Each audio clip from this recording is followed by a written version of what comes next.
Hello बच्चों, welcome back. Last video में बच्चों हम लोगों ने पढ़ा है magnetic field due to a current carrying straight wire. अगर हम स्ट्रेट वायर में करंट पास कराते हैं, जैसा कि फिगर में आपको चलिए दिखा देता हूँ। स्ट्रेट वायर है, इसमें हम अगर करंट पास कराएंगे तो इसमें मैग्नेटिक फील्ड जो जनरेट होती है, हमने एक शीट ली थी उसमें मैग्नेटिक फील्ड को ऑब्जर्व किया था। तो कुछ कंसेंट्रिक सर्कल्स के फॉर्म में मैग्नेटिक फील्ड जनरेट हुई थी इस वायर के चारों तरफ जब हमने इसमें करंट पास कराया था। आज हम लोग बात करने वाले हैं एक वायर के बारे में जिसको हम स्ट्रेट ना लेके सर्कुलर फॉर्म में ले रहे हैं। वायर को हमने एक सर्कुलर फॉर्म में लिया, जैसा कि आपको दूसरी फिगर भी यहाँ पे आइए, आपकी एनसीईआरटी की फिगर 13.9 है, आप अपनी बुक में भी देख सकते हैं। तो वहाँ से मैंने फिगर ली है। एक वायर है, ये 3D फिगर है। इसमें हमने एक वायर को लिया है जिसका एक एंड हमने पॉजिटिव टर्मिनल है और एक एंड नेगेटिव टर्मिनल है, इस तरीके से कुछ कनेक्ट किया है, आप देख सकते हैं। तो हम अगर इस वायर में, सर्कुलर वायर में करंट पास कराते हैं तो कैसे मैग्नेटिक फील्ड जनरेट होती है, ये हम लोग आज देखेंगे। तो टॉपिक है आज हम लोगों का magnetic field due to a current through a circular loop. अगर वो स्ट्रेट वायर वाला आपने अब तक वीडियो नहीं देखा है तो उसका लिंक मैं आपको ऊपर दिए दे रहा हूँ, आप पहले वो वीडियो देख लीजिए, तब सर्कुलर लूप देखिए, ठीक है। तो अगर इसकी बात मैं करूं तो बच्चों सबसे पहले तो नोटिस करने वाली चीज़ ये है कि अगर इस सर्कुलर वायर में करंट पास होगा तो क्या होगा, एक इधर भी आपकी इलेक्ट्रिक फील्ड जनरेट होगी, सॉरी मैग्नेटिक फील्ड, और यहाँ पे भी मैग्नेटिक फील्ड जनरेट होगी, 2 पॉइंट्स पे होगी, जैसा कि आपको इस फिगर में दिख रहा है। यहाँ पे भी मैग्नेटिक फील्ड जनरेट हो रही है और यहाँ पे भी मैग्नेटिक फील्ड जनरेट हो रही है, क्योंकि लास्ट वीडियो में हम लोगों ने जो देखा था स्ट्रेट वायर था, तो उसमें एक ही वायर था, सिंगल वायर था, तो एक ही साइड से फील्ड जनरेट हो रही थी जिससे हमने प्रॉपर कंसेंट्रिक सर्कल्स बन रहे थे, ठीक है। अब यहाँ पे क्या है, क्योंकि दो तरफ हमने एक जो रेक्टेंगुलर शीट ली है, इसमें क्या करेंगे, हम आयरन फिलिंग्स को रख देंगे। आयरन फिलिंग्स जो हम इस शीट के ऊपर रख देंगे तो इस शीट जैसे ही हम करंट पास कराएंगे इस सर्कुलर वायर में, तो फिलिंग्स अगर इस रेक्टेंगुलर शीट के ऊपर रखी होगी, जो आयरन का बुरादा होता है वो अगर रखा होगा, तो क्या होगा, आपका अपने आप वो शेप ले लेगा, जैसे जैसे मैग्नेटिक फील्ड जनरेट होगी उसी शेप में आयरन फिलिंग्स अपना शेप ले लेंगी। तो इस तरीके से होता है। तो शेप क्या लिया है यहाँ पे, इस तरीके से लिया है। ये वायर इस तरीके से अपनी electric field, magnetic field generate करेगा और यहाँ पे ये इधर वाला वायर अपनी मैग्नेटिक फील्ड जनरेट करेगा। अब इस मैग्नेटिक फील्ड की डायरेक्शन क्या होगी, यहाँ पे इस तरीके से क्लॉकवाइज डायरेक्शन दी हुई है, यहाँ पे एंटी क्लॉकवाइज डायरेक्शन दी हुई है, बस यही चीज़ समझने वाली आपकी मेन है। अब आप कहेंगे सर मुझे कैसे पता चलेगा इधर क्लॉकवाइज इधर एंटी क्लॉकवाइज, या इधर एंटी क्लॉकवाइज या इधर क्लॉकवाइज होगा। बच्चों ये डिपेंड करेगा कि आपने जो करंट पास कराया है वो किस साइड से पास कराया है। तो करंट यहाँ पे हम देख रहे हैं एरो लगा हुआ है, इधर ऊपर की तरफ एरो लगा है, मतलब यहाँ से करंट जा रहा है और इधर जाके मिल जा रहा है, ठीक है, पास होके जा रहा है। तो ये करंट की डायरेक्शन आपकी क्या हुई, ये करंट की डायरेक्शन हुई आपकी एंटी क्लॉकवाइज। तो एंटी क्लॉकवाइज में बच्चों क्या होता है, करंट जो होता है वो अंदर से पास होके बाहर की तरफ आता है, मतलब पीछे की तरफ से आ रहा है और आगे की तरफ को आ रहा है। यहाँ पे अगर मैं बात करूँ, अगर करंट आपका एंटी क्लॉकवाइज है, यहाँ पे भी वही एंटी क्लॉकवाइज ही है, देखिए इधर से जा रहा है और उल्टा आ रहा है, तो फिर क्या होगा, तो करंट जो होगा वो पीछे की तरफ से आगे की साइड को आ रहा होगा। अब ये कैसे हमें पता चलेगा बच्चों, ये आप इजीली पता कर सकते हैं जो हम लोगों ने राइट हैंड थंब रूल पढ़ा है उससे। कैसे कि आप किसी भी सर्कल के किसी भी पॉइंट पे अपना आपने जो पॉइंट माना है उसको क्या करिए, एक स्ट्रेट वायर मान लीजिए, वहाँ पे सपोज कर लीजिए जिस पॉइंट, मान लीजिए आपने यहाँ पे ये जो एरो लगा हुआ है, जहाँ पे मैं कर्सर रखा हुआ हूँ, ये जो एरो लगा हुआ है, यहाँ पे आपने पॉइंट मान लिया कि यहाँ पे हमें देखना है कैसे फील्ड जनरेट हो रही है। वैसे हमने जो फिगर में देख रहे हैं इस टाइम, वो इन 2 पॉइंट्स पे फील्ड जनरेशन देख रहे हैं। इन 2 पॉइंट्स की भी बात करेंगे, सबसे पहले एक अलग सा पॉइंट लेते हैं, मान लेते हैं हम इस पॉइंट पे देखना है कैसे फील्ड जनरेट होगी, किस डायरेक्शन में होगी। तो इस पॉइंट के लिए हम क्या करेंगे, इस पॉइंट पे मानेंगे निकलेंगे स्ट्रेट कंडक्टर, जो कि लास्ट वीडियो में हम लोगों ने पढ़ा है। तो इस पॉइंट पे अगर मान लिया हमने स्ट्रेट वायर है, तो वायर में अगर करंट कैसे फ्लो हो रहा है, यहाँ पे हमें एरो भी दिख रहा है, इधर साइड से राइट साइड से करंट आ रहा है, लेफ्ट साइड की तरफ जा रहा है। तो हम अपने थंब को इधर ही पॉइंट करेंगे। जब हम थंब को आगे की तरफ पॉइंट करेंगे, इधर लेफ्ट साइड की तरफ पॉइंट करेंगे, तो हमारी फिंगर्स किधर को जाएंगी, फिंगर्स आप अगर रोटेट कराएंगे तो पीछे साइड से आगे की तरफ निकलेंगी, मतलब जो अंदर साइड से निकलेंगी तो वो अंदर से आगे की तरफ निकलेंगी। ठीक है, तो जो इस सर्कल के अंदर से बाहर आ रही हैं, मतलब पीछे साइड से आगे की तरफ आ रही हैं लाइंस। इस पॉइंट पे अगर हम फील्ड देखें, इस पॉइंट पे क्या हो रहा है, ये एरो क्या करेगा, इस पॉइंट पे आके नीचे की तरफ जाएगा। तो अगर करंट नीचे की तरफ जा रहा है तो आप अपने थंब को नीचे की तरफ पॉइंट आउट करिए और फिर अपने फिंगर्स की डायरेक्शन देखिए, तो आपको यही क्लॉकवाइज डायरेक्शन मिलेगी। यहाँ पे क्या करना है, करंट ऊपर की तरफ जा रहा है, तो आप अपने थंब को ऊपर की तरफ करेंगे तो फिंगर्स आपकी कुछ अंदर की तरफ पॉइंट आउट होंगी, इसी डायरेक्शन में होंगी। तो इससे हमें ये पता चल सकता है कि करंट अंदर से बाहर की तरफ आ रहा है या बाहर से अंदर की तरफ जा रहा है। तो अगर हम इस फिगर में बात करें तो करंट जो है, अगर आप किसी भी डायरेक्शन में थंब को पॉइंट आउट करेंगे करंट की डायरेक्शन में, तो फिंगर्स जो आपका शो करेंगी वो मैग्नेटिक फील्ड की डायरेक्शन होगी। तो यहाँ से हम मैग्नेटिक फील्ड की डायरेक्शन कुछ इस तरीके से देख सकते हैं। तो हमें यहाँ पे ये समझ में आ रहा है कि मैग्नेटिक फील्ड जो है वो सेंटर में है, जो है स्ट्रेट लाइन एक बना रही है और बाकी तरफ सर्कुलर लूप्स कंसेंट्रिक सर्कल की फॉर्म में बना रही है। यहाँ पे जो इनसाइड होगा वो आपकी स्ट्रॉन्ग मैग्नेटिक फील्ड होगी, और इस जो करंट कैरिंग वायर है, इस वायर के जो बाहर मैग्नेटिक फील्ड होगी ये थोड़ी सी कम होगी, क्योंकि इतनी ज़्यादा मैग्नेटिक फील्ड लाइंस हमें इस कंडक्टिंग वायर के बाहर इतनी ज़्यादा मैग्नेटिक फील्ड लाइंस नहीं मिलती हैं, इस वजह से वीकर होती है। तो ये आपका हो गया डायरेक्शन। अब पढ़ लेते हैं यहाँ पे क्या लिखा हुआ है। When current is pass through a circular conductor या लूप, जब हम इससे करंट पास कराते हैं, या इससे जब गोल्डन कलर की रिंग से हम करंट पास कराएंगे, तो क्या होगा, the magnetic field produced is in the form of concentric circles, जैसे कि हमें दिख रहा है, around the conductor towards the centre the arcs of the circle become larger and appear straight line। Centre की तरफ अगर हम जाते रहेंगे तो हमें बिल्कुल स्ट्रेट लाइन मिलती रहेंगी और धीरे धीरे करके हमें कंसेंट्रिक सर्कल्स मिलते जाएंगे, जैसे भी हम इसके पास आते चले जाएंगे। तो ये हो गया आपका magnetic field due to a current through a circular loop. ठीक है, अब नेक्स्ट देखते हैं magnetic field due to current in a solenoid. बेटा सोलेनॉइड कुछ भी अलग नहीं है, जैसा कि अभी हम लोगों ने सर्कुलर लूप में पढ़ा है। आप कहेंगे सर देख तो अलग रहा है, मैग्नेटिक फील्ड भी पूरी अलग है। देखिए यहाँ पे हम लोगों ने सिंगल वायर की बात करी थी, जैसा कि सिंगल वायर हमने सर्कुलर फॉर्म में है और इसके थ्रू करंट पास कराया था। अगर इसके जस्ट आगे हम एक और सर्कुलर वायर रख दें, फिर उसके आगे एक और सर्कुलर वायर रख दें और सब में करंट पास कराएं, बस यही काम करता है सोलेनॉइड, कि हम कई सारे वायर सर्कुलर शेप में लेते हैं और सब में से करंट पास कराते हैं।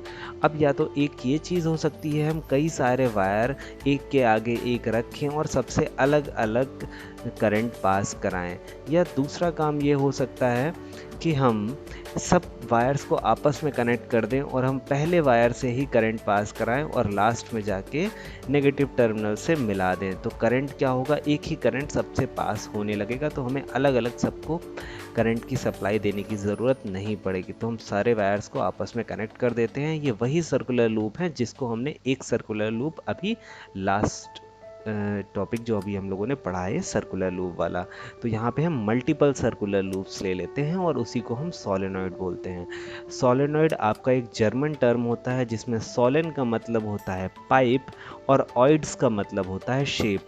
तो ये पाइप टाइप की आपकी पाइप लाइक शेप होती है और वही जर्मन टर्म है सोलेनॉइड, वही उसका मतलब होता है कि पाइप की तरह शेप। ठीक है, अब इसमें थोड़ा सा समझ लेते हैं बच्चों। ये बिल्कुल वैसा ही है जैसा कि अभी हम लोगों ने इसमें पढ़ा था सर्कुलर लूप में। इसमें क्या है कि सेंटर में आपकी एक स्ट्रेट लाइन बनती है। अगर मैं इसमें 3D फिगर में आपकी बात करूं तो सेंटर में एक स्ट्रेट लाइन आपको डॉटेड लाइन दिख रही होगी और बाकी दोनों तरफ आपका क्या होता है, सर्कुलर लूप बनते हैं।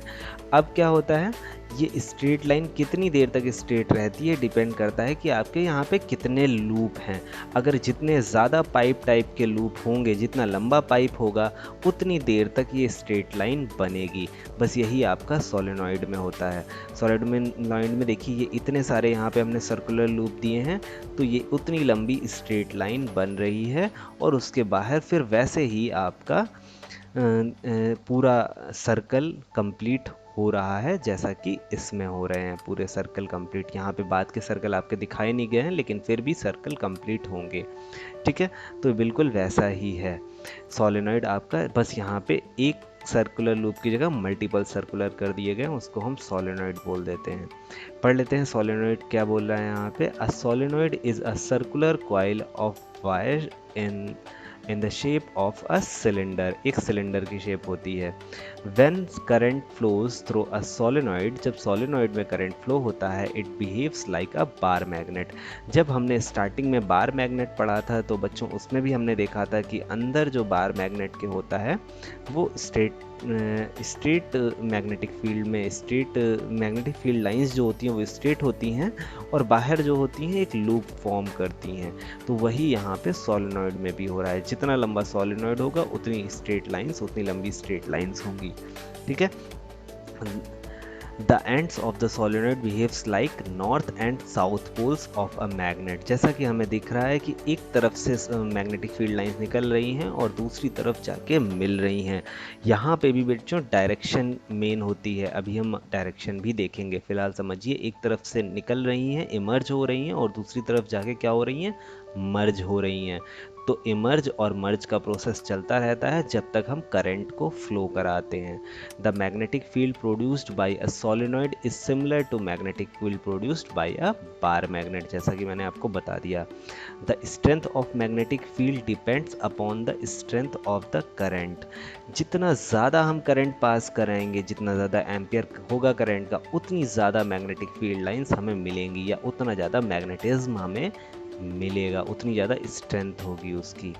ठीक है, and the number of turns of the coil, या जितने ज़्यादा हम टर्न्स कॉइल के बढ़ा देंगे उतना ज़्यादा हमें मैग्नेटिक फील्ड मिलेगी।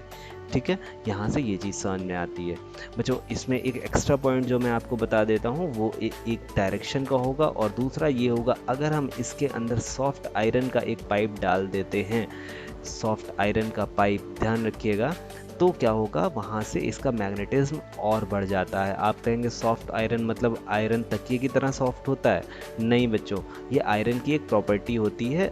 एक आयरन का एक टाइप होता हार्ड ही है, मतलब हार्ड नहीं होता है, मतलब नाम उसका सॉफ्ट आयरन ही है, लेकिन वो वैसा ही मेटेलिक होता है जैसा हार्ड आयरन होता है। दो टाइप्स के आयरन होते हैं, हार्ड और सॉफ्ट। स्ट्रेंथ दोनों की सेम होती है, दोनों उतने ही हार्ड होते हैं, बट उनके नाम अलग अलग हैं। अब नाम अलग अलग क्यों हैं? क्योंकि सॉफ्ट आयरन बच्चों क्या करता है कि जैसे ही इसमें से करंट पास होगा वो खुद भी मैग्नेटाइज हो जाएगा। आयरन क्या होता है, मैग्नेटिक होता है ना, तो वो खुद भी मैग्नेटाइज हो जाएगा और वो मैग्नेटिक फील्ड को अपने अंदर से ईजिली पास करने लगेगा। तो उससे क्या होगा, मैग्नेटिक फील्ड स्ट्रेंथ थोड़ी सी और बढ़ जाती है। और तो हम सॉफ्ट आयरन ही क्यों यूज़ कर रहे हैं, हार्ड आयरन क्यों नहीं यूज़ कर रहे हैं? क्योंकि बच्चों सॉफ्ट आयरन जल्दी से मैग्नेटाइज हो जाता है और जैसे ही हम करंट की सप्लाई बंद करेंगे वो तुरंत ही डीमैग्नेटाइज भी हो जाएगा। अगर हम वहीं पे हार्ड आयरन का यूज़ करते हैं, इसके अंदर हार्ड आयरन का एक पाइप डालते हैं, तो क्या होगा, तो हम जैसे ही करंट सप्लाई करना स्टार्ट करेंगे वो मैग्नेटाइज नहीं होगा, जिसकी वजह से मैग्नेटिक फील्ड जनरेट होने में इशू आएगा। और फिर अगर हम पावर सप्लाई बंद करेंगे तो अगर उसमें मैग्नेटिज्म आ गया है तो उतनी जल्दी मैग्नेटिज्म ख़त्म नहीं होगा, कुछ देर तक वो मैग्नेटाइज रहेगा, जबकि हमें ये प्रॉपर्टी नहीं चाहिए होती है। तो हम एक सॉफ्ट आयरन ही यूज़ करते हैं क्योंकि वो जल्दी से मैग्नेटाइज और डीमैग्नेटाइज हो जाता है। तो यहाँ पे हम बार मैग्नेट कब यूज़ करते हैं, और जैसा कि यहाँ पे लिखा हुआ है कि the magnetic field produced by solenoid is similar to magnetic field produced by bar magnet. तो कब हम बार मैग्नेट का यूज़ करते हैं और कब हम सोलेनॉइड का यूज़ करते हैं प्रैक्टिकल लाइफ में। तो बच्चों बार मैग्नेट तो जनरली एक मैग्नेट हो गया जिसमें मैग्नेटिक फील्ड लाइंस फिक्स होती हैं और हमेशा ऑटोमेटिक जनरेट होती हैं, हमें कोई एक्स्ट्रा सप्लाई देने की ज़रूरत नहीं होती है। बट सोलेनॉइड में हमें करंट सप्लाई करना पड़ता है। तो करंट सप्लाई जब हम करते हैं तो जितना ज़्यादा करंट सप्लाई करेंगे उतना ज़्यादा मैग्नेटिक फील्ड जनरेट होगी। तो यहाँ पे हमें सोलेनॉइड में प्रॉफिट मिलता है कि जितना ज़्यादा हमें मैग्नेटिक फील्ड चाहिए होती है उतना ही ज़्यादा हम करंट सप्लाई करके मैग्नेटिक फील्ड ले लेते हैं, जबकि बार मैग्नेट में ऐसा हम कुछ नहीं कर सकते।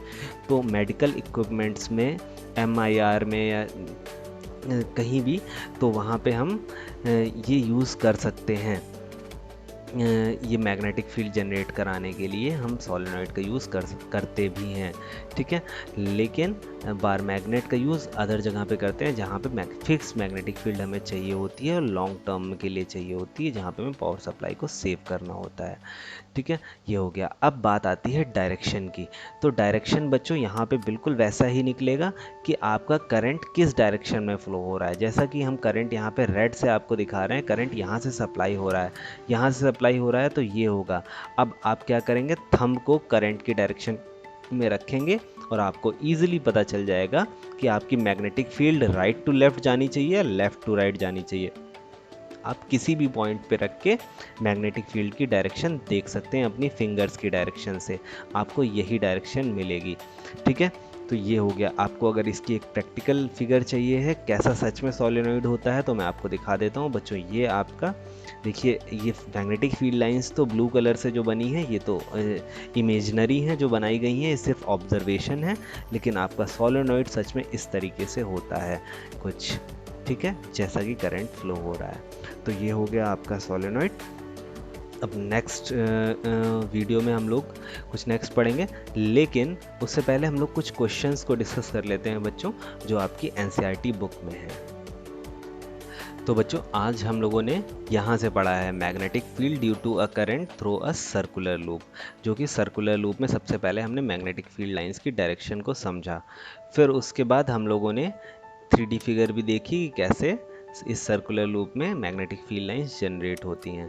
फिर हम लोगों ने सोलेनॉइड के बारे में पढ़ा, कुछ इस तरीके से सर्कुलर मल्टीपल सर्कुलर कॉइल्स रखी और उनमें से करंट को पास कराया उस सर्कुलर कॉइल्स से, तो हमें मैग्नेटिक फील्ड लाइंस इस तरीके से कुछ मिली, जिसमें अंदर हमने सॉफ्ट आयरन की को भी रखा, ठीक है। तो ये हम लोगों ने पढ़ लिया। सॉफ्ट आयरन को और रखेंगे, उसको हम लोग क्या क्या बोलते हैं, वो हम लोग इलेक्ट्रोमैग्नेट जो होता है, तो वो हम लोग नेक्स्ट वीडियो में भी पढ़ेंगे, ठीक है। अब हमारे सामने ये क्वेश्चंस हैं, consider a circular loop wire, ये सारे क्वेश्चंस हैं। कितने क्वेश्चंस हैं बच्चों? ये आपके 3 क्वेश्चंस हैं। नेक्स्ट वीडियो में हम लोग ये पढ़ने वाले हैं। फिलहाल अभी हम लोग इन 3 क्वेश्चंस को डिस्कस करने वाले हैं। तो इन 3 क्वेश्चन को डिस्कस कर लेते हैं। तो पहला क्वेश्चन हमसे कह रहा है, consider a circular loop of wire lying in the plane of the table. अगर कोई टेबल है आपके सामने और टेबल का जो प्लेन है उसके ऊपर से एक सर्कुलर लूप का वायर रखा हुआ है। Let the current pass through the loop clockwise, और उस वायर जो है उससे क्लॉकवाइज करंट पास करा रहे हैं हम। Apply the right hand rule to find out, ये बहुत आप लोग इजीली कर सकते हैं। करंट की डायरेक्शन को थंब की डायरेक्शन पे लाइए, तो फिंगर्स जिधर पॉइंट आउट होंगी आपकी, वो आपका मैग्नेटिक फील्ड की डायरेक्शन बताएंगी फिंगर्स। तो आप इजीली बता सकते हैं मैग्नेटिक फील्ड की डायरेक्शन क्या होंगी और आप उससे इस आंसर को मैच करा सकते हैं। तो ये आपका होमवर्क है। सेकेंड क्वेश्चन देखते हैं, the magnetic field in a given region is uniform. अगर मैग्नेटिक फील्ड किसी गिवन में रीजन में यूनिफॉर्म है तो उसका डायग्राम रिप्रेजेंट करना है, तो हम उसको पैरेलल लाइन से और इक्वल डिस्टेंट होंगी, जब एक दूसरे से बिल्कुल इक्वल डिस्टेंस पे होंगी और पैरेलल होंगी तभी हम उनको यूनिफॉर्म बोलेंगे, ठीक है। Choose the correct option, the magnetic field inside a long straight solenoid carrying current. अगर मैग्नेटिक फील्ड जो होती है किसके अंदर, inside long straight solenoid carrying current. ठीक है, एक सोलेनॉइड लेते हैं जिसमें करंट पास हो रहा है, लॉन्ग है, स्ट्रेट है, तो उसके अंदर मैग्नेटिक फील्ड कैसी जनरेट होती है? ज़ीरो होती है? नहीं, सोलेनॉइड के अंदर मैग्नेटिक फील्ड तो जनरेट होती हैं। क्या डिक्रीज होती रहती हैं एंड तक जाते जाते? नहीं।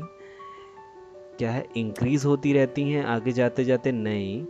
इस सेम ऑल द पॉइंट्स, हाँ ये सही है बच्चों कि सेम होती हैं जैसे जैसे हम आगे बढ़ते हैं। सोलेनॉइड में हमने पढ़ा है ना, सोलेनॉइड में करंट बिल्कुल वैसे ही पास होता रहता है। ये देखिए हम लोगों ने पढ़ा है ना, सोलेनॉइड में बिल्कुल बीच में, अगर सोलेनॉइड के बीच में बात करें तो जितनी मैग्नेटिक फील्ड लाइंस यहाँ पे हैं उतनी वहीं आगे भी उतनी ही मिलेंगी, कम या ज़्यादा नहीं होंगी। ठीक है बच्चों, फिलहाल मैं इस वीडियो को यहाँ पे एंड कर रहा हूँ। नेक्स्ट वीडियो में हम लोग अगला टॉपिक डिस्कस करेंगे। मैं नेक्स्ट वीडियो का लिंक आपको ऊपर दिए दे रहा हूँ। आज की वीडियो में आपको अगर कोई भी टॉपिक या कुछ भी क्वेश्चन नहीं समझ में आया है तो आप कमेंट करके पूछिएगा, मैं आपको दोबारा एक्सप्लेन कर दूंगा। तब तक के लिए थैंक यू बच्चों।